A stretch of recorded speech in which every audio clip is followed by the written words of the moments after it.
Bonjour, c'est Jules Lavie pour Code Source, le podcast d'actualité du Parisien.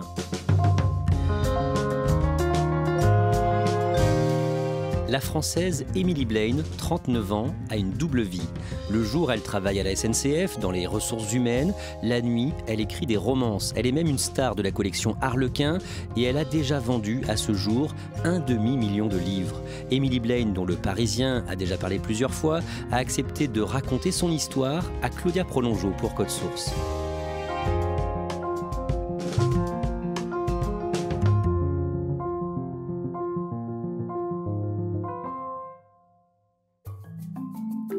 Émilie m'accueille chez elle, en région parisienne, dans la maison qu'elle a enfin fini de faire construire avec son mari.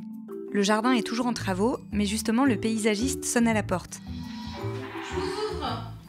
Elle trouve que ça fait très snob d'avoir un paysagiste, elle qui ne l'est vraiment pas du tout. Mais ça fait aussi un peu désuet, et ça c'est quelque chose qu'elle aime bien. Je suis une grande fan d'Agatha Christie. En fait, ce que j'aime, c'est le côté suranné des choses. Et Agatha Christie, pendant toute mon adolescence, je l'ai lu et il y avait un côté très mystérieux. Je trouve qu'il y a un truc qui est un peu magique quand même. Emily Blaine a grandi dans le nord de la Bretagne, dans une petite ville à côté de Saint-Brieuc. Mon père était chauffeur-livreur et ma mère, elle travaille dans une usine, dans un abattoir précisément. Et vous avez des frères et sœurs ? J'ai un frère qui est plus petit. Et donc j'ai vécu là-bas pendant 17 ans. Après, j'ai émigré 2 ans à Quimper pour faire mes études. Et après, je suis arrivée sur Paris pour faire mes études et ensuite travailler. Dans un premier temps, Émilie s'oriente vers le commerce, parce que c'est ce que ses parents ont fait, et c'est ce qu'ils lui conseillent de faire. Mes parents, c'est des gens extrêmement travailleurs, qui ont une vision très rationnelle des choses. Enfin, il faut avoir un salaire à la fin du mois. Et donc, mes parents m'ont élevée là-dedans en disant c'est important d'avoir un travail, d'être indépendant. Et pour eux, avoir un travail, c'était surtout pas avoir un métier artistique. Donc, du coup, cette partie-là, c'est pas du tout un sujet que j'ai exploré, ça me venait même pas à l'idée pour moi, tellement c'était farfelu. Donc voilà. Émilie commence par travailler dans la grande distribution, avant d'être embauchée par la SNCF. Elle fait des ressources humaines, un peu de recrutement, mais surtout de la gestion de carrière. C'est à peu près au moment où elle intègre cette nouvelle entreprise qu'elle rencontre celui qui deviendra son mari, un militaire. On s'est rencontrés sur Internet. Et je crois que le surlendemain, je lui ai donné la clé de chez moi. Et au bout de 2 mois, on s'est dit, bon, c'est quand même petit mon studio, donc il va falloir qu'on trouve un appartement plus grand. Donc voilà. Amoureuse et épanouie au travail, Émilie n'a pas de place pour l'écriture. D'ailleurs, ce n'est même pas une préoccupation, ou quelque chose qu'elle imagine comme une possibilité. On travaille la journée, le soir on se retrouve, on regarde un film. Il n'y a pas d'espace libre pour penser à ce genre de choses. Donc non, à l'époque, pas du tout. Mais un événement, fin 2008, va tout changer. Le déclic, ça a été mon congé maternité. La perspective d'être toute seule à la maison et de me sentir globalement assez inutile quelques semaines avant l'accouchement. Ce qui est assez faux pour le coup, parce qu'on n'est pas inutile quand on est enceinte, mais j'avais cette sensation-là. Et le jour où je me suis retrouvée effectivement seule dans l'appartement avec un mari qui travaille et moi qui était vraiment énormissime à attendre la date d'accouchement, ça a été une angoisse absolue de ne pas parler en fait à quelqu'un. Et c'est à ce moment-là, je me suis dit, je vais trouver de quoi me distraire. Et du coup, je me suis dit, je vais lire. Et quand il a fallu trouver quelque chose à lire, en fait, je trouvais rien qui me branchait.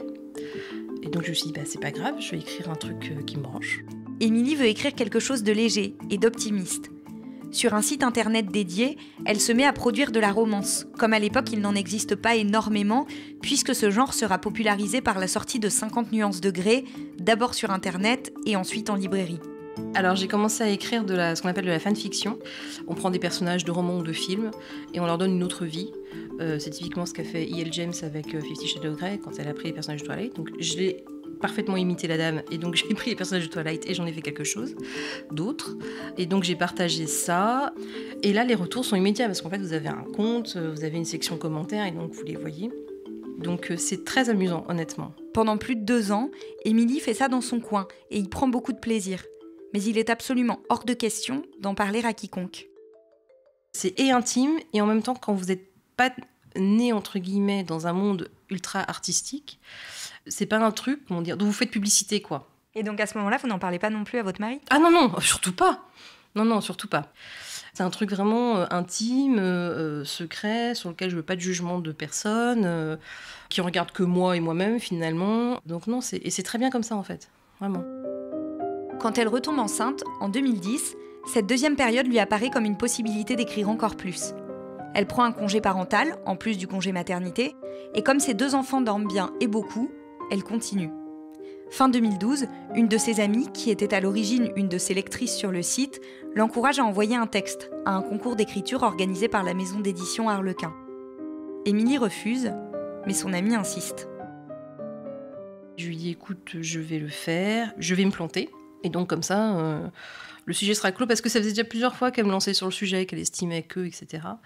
J'ai envoyé un texte pas abouti, en plus très court, qui n'est pas un format qui me convient très bien. Et j'ai envoyé ça, mais genre 2 jours avant la deadline. Et puis, j'ai oublié cette histoire, mais vraiment oublié. Une fois que c'était envoyé, pour moi, ma mission était faite, quoi. J'ai oublié. Et puis, quelques mois plus tard, en février ou mars, je crois, c'est Harlequin qui m'a fait un mail pour me dire « Félicitations, vous êtes shortlisté ». J'ai fait « Et zut, c'est pas du tout le plan ». Et donc, ils avaient fait une shortlist à 10 personnes. Et puis, une semaine après, ils m'appellent, ils font « Bon, en fait, vous êtes dans les 5 gagnants ». On est content d'avoir gagné, parce qu'on est toujours content d'avoir gagné, mais en même temps, je savais pas trop où je mettais les pieds. Et puis là, la machine s'est un peu emballée, quoi. On parle de contrat d'édition, on vous parle d'administratif. Et là, je me suis dit, zut, il va falloir que je le dise. À l'époque, on avait un compte commun avec mon mari, on l'a toujours d'ailleurs. Donc je me suis dit, quand il va voir l'argent arriver, même si c'était pas une somme énorme, il va quand même se demander d'où ça vient. Émilie choisit un soir devant le JT quand les enfants sont couchés. C'est l'époque du début de la vague de 50 nuances degrés et un reportage vient de passer sur le sujet. Il me dit tu vas faire comme la fille de 50 nuances degrés. Et je me suis dit j'aimerais bien, ce serait cool en fait d'avoir une telle réussite. Et à la fois je me suis dit non, en même temps j'ai pas très envie d'être auteur à plein temps, c'est pas du tout mon histoire. La nouvelle éditrice d'Émilie lui demande alors d'envoyer d'autres textes. Elle en tire un de ses tiroirs, persuadée qu'il est beaucoup trop long. Mais une semaine plus tard, son éditrice la rappelle en lui disant qu'il va être publié.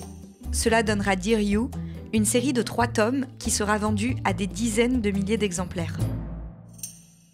Là, je commençais à me dire, waouh, quand même, ça va vite, quoi. Enfin, voilà, il y avait un côté un peu, pas précipité, mais j'avais la sensation d'être un peu poussée par le truc, quoi. Le truc me dépassait un peu, en fait. Mais ce sont les débuts de la romance en France. Et même si Émilie connaît un certain succès, elle n'est pas du tout sûre que cela dure.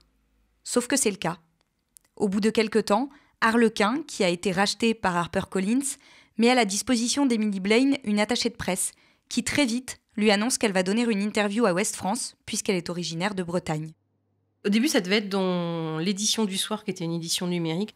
Et je dis ok, pas de souci. Donc on y va, on fait le truc. Ça dure une après-midi, je me rappelle, un vendredi. On fait le truc à Rennes, là, dans leurs locaux. Et puis à la fin de l'entretien, le rédacteur en chef vient nous voir et fait « Bon, en fait, on va faire la dernière page de demain, dans le journal. » Et là, je me suis liquéfiée sur ma chaise en disant « Mais il y aura ma photo ? Oui, oui !» Énorme problème pour Émilie. Elle est publiée depuis un peu plus de 2 ans et ses parents ne sont toujours pas au courant. Impossible de quitter la région sans les avoir prévenus avant. Elle change ses plans, décide d'aller les voir en sortant d'Ouest France et prend le train jusqu'à Saint-Brieuc. Je me suis dit « Il faut faire la technique du pansement, il faut le dire tout de suite. » Et donc, arrivé à la gare, mon père vient me chercher et arrive dans la voiture, il me dit « Alors, comment s'est passée ta journée ?» Je dis « Bah voilà, j'ai fait ci, j'ai fait ça, puis j'étais chez Ouest France. » Il me fait « Ah bon ? Mais pour le travail ?» Je dis « Oui, si on veut !» Je tremblais dans la voiture, mais c'est ridicule de se dire qu'on peut pas parler à ses parents de manière détendue et calme dessus. En plus de sujets plutôt fun, enfin je veux dire, je lui annonce pas que j'ai une maladie, un truc terrible quoi. Et donc il dit ah bon pourquoi ? Et donc je lui dis bah voilà, en fait faut que je te dise, depuis quelque temps j'écris des livres et ça marche plutôt bien et du coup j'ai fait une interview pour Ouest France et ça sort demain dans le journal. Il me regarde, il me fait d'accord. Mais tu vas pas quitter ton travail, hein ? Je dis non, t'inquiète pas, voilà. Et puis voilà, puis silence radio. Et puis donc le chemin jusqu'à la maison, il y a 20 minutes en voiture. Je me dis c'est un peu long 20 minutes dans la voiture quand il y a un silence comme ça. Et donc ma mère rentrait tard le soir et à peine elle a franchi la porte que mon père a bondi de son fauteuil et a dit ta fille a quelque chose à te dire. J'ai dit bon bah voilà, je te préviens que demain tu verras ma tête dans Ouest France parce que ceci, cela.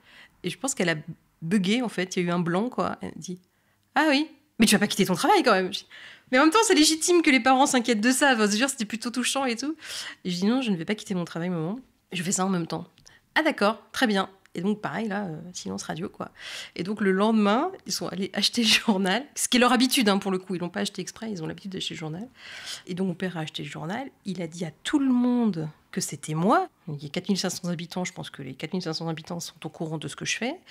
Et je me suis rendu compte que je m'étais très angoissée pour pas grand-chose finalement. Mais bon. Et ils étaient très fiers. Oui, et je pense qu'ils le sont toujours, mais très pudiques. C'est-à-dire ça reste quand même, quand j'y vais, bonjour, ça va? Oui, ça va. Bon, on discute, comment ça se passe au travail? Oh bah ça va bien. Et la question qui vient, c'est et les livres? Point d'interrogation. Ça se passe bien. Ah bah d'accord. Et ça s'arrête là en fait. Il n'y a jamais de questionnement plus poussé que ça en fait. Dans son milieu professionnel, la nouvelle a circulé aussi. Et globalement, c'est plutôt bien reçu, même s'il y a toujours quelques remarques un peu piquantes. Bah on m'a dit, mais pourquoi tu restes ici? Tu pourrais donner ton emploi à quelqu'un d'autre. Ou pourquoi tu t'affiches comme ça?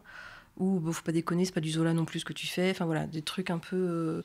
Mais c'est vraiment réduit à une toute petite partie de la population et c'était pas très très grave. Émilie dit que vendre autant de livres n'a pas changé son mode de vie.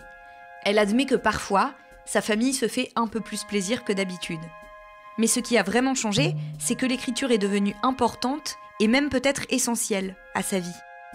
Le fait d'avoir cette vie un peu en double finalement, ça m'a poussée à du coup être hyper organisée sur plein d'aspects. Que ce soit à la maison, au travail, sur les horaires, sur les rendez-vous, etc. Et en fait, je pense que l'écriture, c'est la bulle de décompression absolue. C'est la case de désorganisation parfaite dans l'organisation des journées. Et donc, je pense que c'est en ça que ça devient nécessaire pour moi. Ça me fait respirer, en fait. Vous avez jamais envisagé de laisser tomber votre boulot pour ne faire que ça? Environ 15 fois par jour depuis ces 10 dernières années. Si, bien sûr qu'on l'envisage. Pas sur l'aspect financier, c'était pas le sujet. Le sujet, c'était le temps et sur l'énergie que ça demandait. C'est-à-dire que quand vous associez l'écriture plus la presse, les salons le week-end, ça fait beaucoup, en fait. Et puis, devant les gens, avoir le sourire en permanence, ce qui est normal, en demeurant, mais des fois, vous avez moins envie, quoi. C'est plus compliqué. Et donc, à un moment donné, plusieurs fois, je dis à mon mari, j'en peux plus, je suis fatiguée, je dors moins qu'avant. On se dit, pourquoi on fait ça, quoi? Enfin, pourquoi on fait les deux, quoi? Mais Émilie se souvient de ses congés maternité. Et comme le temps, seule chez elle, lui semblait long. Je crois que j'ai vraiment besoin de lien social et j'ai besoin de mon métier pour nourrir autre chose derrière, en fait, je pense.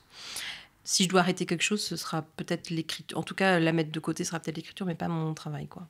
Vous êtes heureuse de la vie que vous avez? Assez, ouais. Assez, malgré la fatigue et malgré le regard de certains qui n'est pas forcément toujours sympa. Ouais, franchement, ouais, ça va. Ce regard dont elle parle, c'est celui des collègues déjà évoqués, mais aussi celui des intellectuels et professionnels du livre, pour qui la romance est un genre mineur. Moi, j'ai pas vocation à changer le monde, je le sais. Mais par contre, si vous avez passé 1 heure ou 2 à lire le livre et que pendant cette heure ou 2-là, vous êtes senti bien, voilà, ma mission, elle est accomplie. Et du coup, qu'on juge ce lectorat, ça me chiffonne un peu.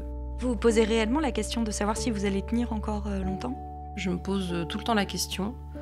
La seule grosse limite que je me suis mise, je me suis dit, si un jour, un de tes livres est adapté en film ou en série, là, il faudra s'arrêter.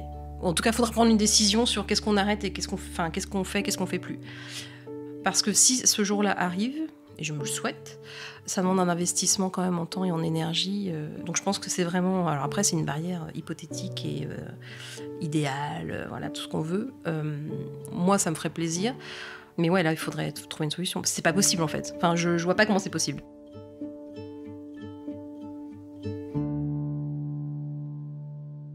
Claudia, est-ce qu'on sait combien elle gagne avec ses romans? Alors non, je sais pas exactement, elle me l'a pas dit précisément, mais elle m'a assuré que ça n'avait pas modifié son train de vie et que même si pour tout un tas de choses, ils étaient quand même un peu plus larges, globalement, il y avait rien d'extraordinaire qu'elle faisait et qu'elle gagnait pas des milliers et des cents. Et elle m'a dit que, comme on sait, les auteurs ne sont pas les mieux payés de la chaîne du livre et que donc c'était aussi valable pour elle. Elle s'appelle vraiment Emily Blaine? Emily Blaine n'est pas son vrai nom, c'est un pseudonyme qu'elle a trouvé avec l'aide de son mari, juste après lui avoir dit qu'elle écrivait en secret depuis plusieurs années. Lui, il était très enthousiaste, il trouvait que c'était vraiment super, et donc ça les a amusés de trouver ensemble ce nom-là. Dernière question, Claudia, est-ce qu'Emily Blaine lit elle-même de la romance française? Alors, elle lit très peu de romances françaises parce qu'elle a peur de faire du plagiat involontaire, m'a-t-elle dit. C'est quelque chose qui l'inquiète beaucoup. Quand une phrase lui vient trop vite, elle se dit « Oh mon Dieu, je l'ai peut-être lu quelque part ». Donc voilà, donc pas de romances françaises. Elle lit un peu de romances américaines, mais en fait, elle ne lit pas beaucoup parce que tout simplement, elle n'a pas vraiment le temps de lire. Merci Claudia Prolongeau. Cet épisode a été produit par Ambre Rosala, Thibault Lambert, Raphaël Pueyo et Clara Hage. Réalisation, Julien Moncouquiol. Code Source est le podcast d'actualité du Parisien, disponible chaque soir du lundi au vendredi. Pour ne rater aucun épisode, abonnez-vous sur Apple Podcast, Google Podcast ou encore Podcast Addict. N'hésitez pas à nous écrire, codesource@leparisien.fr. Et puis si vous aimez Code Source, dites-le nous en laissant des petites étoiles ou un commentaire sur votre application préférée.